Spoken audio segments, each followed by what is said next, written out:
देखू मुखिया जी, नहीं हम ओकरा बिना जी सके छी और नहीं वो हमरा बिना। तो जब शादी करबे तब एकरे से। तब वो पढ़ भी का नहीं मुखिया जी, हम एकरा से शादी नहीं करबे। हमारे मम्मी पापा जब तक रहते उतने करबे।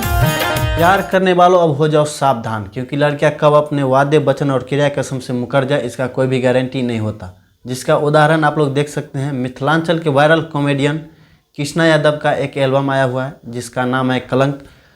और इस एल्बम में यही दर्शाया गया है कि आजकल का प्यार कैसा होता है। आप लोग लगातार सोशल मीडिया के माध्यम से देखते ही होंगे कि ये घटना वो घटना लगातार होते ही रहता है, इस प्रकार के घटना। और इसी घटना पर आधारित एक पारिवारिक एल्बम आया हुआ है कृष्णा यादव का जिसका नाम है कलंक। आप लोग यूट्यूब पे जाके देख सकते हैं, जिसमें यह दर्शाया गया है। होता इसमें यह है कि कृष्णा यादव और एक लड़की एक दूसरे से बहुत प्यार करते रहते हैं और एक दिन होता है कि यह दोनों पकड़े जाते हैं, जिसके बाद समाज में जाते हैं और पंचायती होता है। कृष्णा यादव का बयान होता है कि देखू मुखिया जी, नहीं हम ओकरा बिना जी सके छी और नहीं वो हमरा बिना। तो जब शादी करबे तब एकरे से। सरपंच साहब, हम दोनों एक दूसरे से बहुत प्यार करते हैं और हम दोनों एक दूसरे के बिना नहीं जी सकते। यह बयान होता है कृष्णा यादव का। और उसके बाद लड़की का बयान लिया जाता है। तब वो पढ़ भी का नहीं मुखिया जी, हम एकरा से शादी नहीं करबे। हमारे मम्मी पापा जब तक रहते उतने करबे।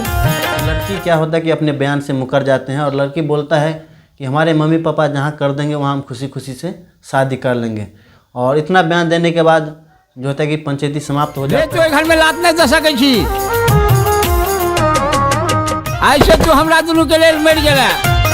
और कृष्णा यादव का एक प्यार के लिए, अपने प्यार के लिए जो कि लड़की धोखेबाज निकल जाता है, उसके लिए अपना घर परिवार माँ बाप सब छिन जाता है। ये आप लोग एक छोटे से सॉन्ग में देख सकते हैं जिसका नाम है कलंक। लाने वाला है कृष्णा यादव, यूट्यूब पे सर्च मारिए और इसका टीजर और एल्बम आप लोग देख सकते हैं। और लोग इस चैनल को फॉलो ज़रूर कर लीजिएगा और इसका अपडेट हम आप लोगों को देते रहेंगे। तो हमारे आईडी को फॉलो करना नहीं भूलिएगा। धन्यवाद।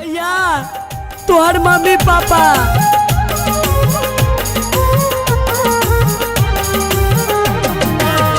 जीत जीवन भर दे लही